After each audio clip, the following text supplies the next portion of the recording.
काल मध्यरात्री 1:30च्या सुमारास कल्याण पूर्व योगेश्वर टावर या ठिकाणी एक दुर्घटना घडलेली आहे।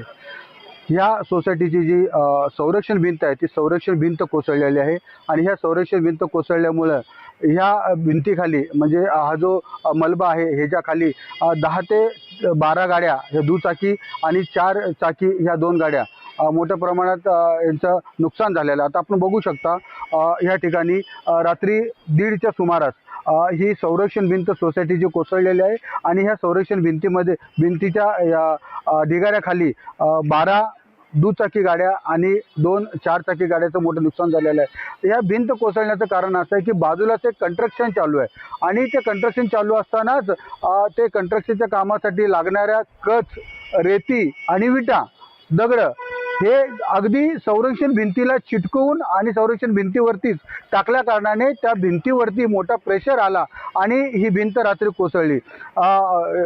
मध्यरात्री होती, 1:30 वाजता कोसळली, तेव्हा रात्र असल्या कारणाने काही जीवितहानी झाली नाही। परंतु हे जर दुपारच्या वेळेस जर झालं असतं तर या सोसायटीमधील लहान मुलं वगैरे खेळतात आणि मोठे माणसं देखील इथून वर ये जा करत असतात, म्हणून ही रात्री जी घटना घडली त्याच्यामुळं जीवितहानी काय झाली नाही आहे, परंतु सोसायटीचं असं मोठं नुकसान झालेलं आहे।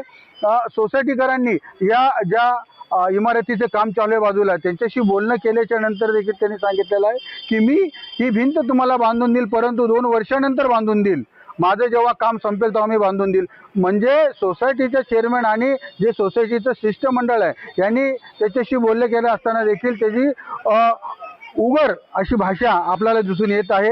आता सोसायटीच्या का मेंबर्सांनी सांगितलेलं आम्हाला जर त्यांनी काम करून दिलं नाही तर आम्ही पोलिसात तक्रार करू, नाही तर रोडवर उभं राहून आंदोलन करू।